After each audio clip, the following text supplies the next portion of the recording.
বড়ো ডাঙৰীয়াক বৰ্তমান সমাজত সমগ্ৰ ভাৰতবৰ্ষই শান্তিৰ নায়ক বুলি নামাকৰণ কৰিছে আৰু সেই শান্তিৰ নায়ক বিটিআৰখন চলাইছে। তাৰ কাৰণে মই আপোনালোকক ধন্যবাদ জ্ঞাপন কৰিছোঁ।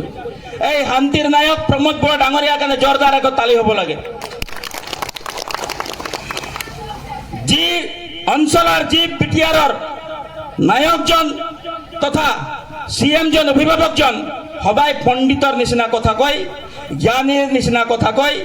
আমি চাবলৈ যদি যাওঁ আমাৰ পৰিয়ালতো আমাৰ আই দেউতাসকল যদি পণ্ডিতৰ নিচিনা কথা কয়, জ্ঞানীৰ নিচিনা কথা কয়, সেই ঘৰত সেই ল'ৰা ছোৱালীসকলেও পণ্ডিতৰ নিচিনা চিন্তা কৰিব, জ্ঞানীৰ নিচিনা চিন্তা কৰিব, হয়নে নহয়? কিন্তু হাগ্ৰামা মহিলাৰে ডাঙৰীয়াই আজিৰ দিনত সকলোৱে ঘৰে ঘৰে মোবাইলত চাই কাৰোবাক জাম্বা বুলি কয়, কাৰোবাক পাগলা বুলি কয়, কাৰোবাক বুৰ্বক বুলি কয়। এই তেনেকে ধৰণৰ যদি চলে আপোনালোকৰ ল'ৰা ছোৱালীও এই তেনেকে বুৰ্বক জাম্বা পাগলা বুলি ক'ব। আপোনালোকে এই পাগলা কোৱা ব্যক্তিক লাগে নে আপোনালোকৰ ল'ৰা ছোৱালীক APSC IAS বনোৱাৰ চিন্তা কৰা ব্যক্তিক লাগে? কওক, IAS বনোৱা ব্যক্তিজনক লাগে নে নালাগে? প্ৰমোদ বড়ো ডাঙৰীয়াক লাগে নে নালাগে? জোৰদাৰ তালি এটা দিব।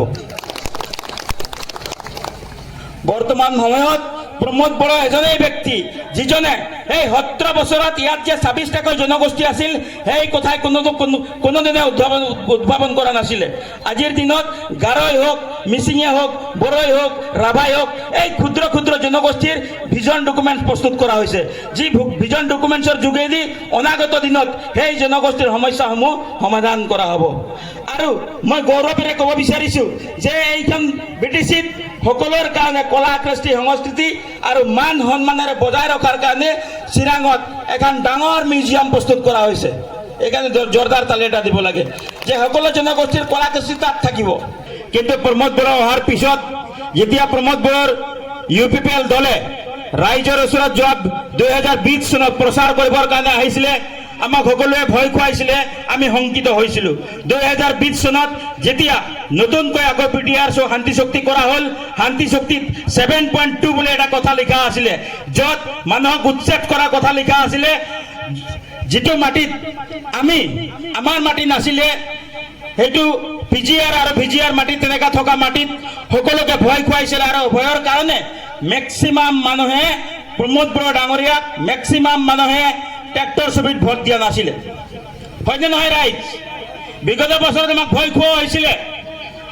আকৌ যদি এই শান্তি চুক্তি কৰা ব্যক্তিসকলে এই নেতৃত্ব চৰকাৰ গঠন কৰা নেতৃত্ব বহন কৰে, আকৌ ইয়াত কাজিয়া হ'ব, আকৌ ইয়াত দাংগা হ'ব, আকৌ ইয়াত মাৰপিট হ'ব। মই আপোনালোকক সুধিব বিচাৰিছোঁ, এই 5টা বছৰত যি বিগত বছৰত মানুহে ৰিলিফ কেম্পত থাকিব লগা হৈছিল, শংকিত হৈ থাকিব লগা হৈছিল, বৰ্তমান এই 5টা বছৰত কোনোবাক উচ্ছেদ কৰা হৈছে? BTCখনত উচ্ছেদ কৰা হৈছে? জোৰকে তালি দিয়ক, এইটো প্ৰমোদ বড়োৰ কাৰণে হৈছে। আজি কাৰোবাক হত্যা কৰা হৈছে, আজি অসম বন্ধ হৈছে, কোনোবাই উগ্ৰপন্থীয়ে কাৰোবাক ভাবুকি প্ৰদান কৰিছে? কৰা নাই। আমি এই শান্তিৰ কাৰণে বিগত বছৰত প্ৰমোদ বড়োৰ ওচৰত আস্থা আৰু বিশ্বাস ৰাখি যোৱাবাৰ ভোট প্ৰদান কৰা হৈছিল, যিটো ভোটৰ পৰা প্ৰবজ্জলা বাসীয়ে বঞ্চিত হৈছিল। আৰু মই ভাবোঁ এই 5 বছৰত সকলোৱে শান্তি সম্প্ৰীতিৰ মাজত প্ৰগতিৰ দিশে আগবাঢ়ি গৈছে। আমাৰ বিভিন্ন অঞ্চলত ৰাস্তা ঘাটত বিল্ডিং হৈছে, স্কুলবোৰ বনোৱা হৈছে, বিভিন্ন ব্যৱসায়িক ব্যক্তিসকলে নিজৰ ঘৰ বনাইছে। কিন্তু প্ৰমোদ বড়ো ডাঙৰীয়াই সকলোৰে হৃদয়ত শান্তিৰ বিল্ডিং বনাইছে। শান্তিৰ বিল্ডিং বনাইছে নে নাই? আপুনি গোটেই পৰ্বতঝৰাৰ পৰা গোসাইগাঁৱত যাওক, 12টা ৰাতিত যাব না 2টা ৰাতিত যাব, আপুনি নিজৰ জাতি জনগোষ্ঠীৰ গান লগাই অটত গুচি যাব পাৰে, তাত বুলেট প্ৰুফ গাড়ীৰ প্ৰয়োজন নাই। এই পৰিৱেশ কোনে দিছে আমাক? প্ৰমোদ বড়ো ডাঙৰীয়াই দিছে।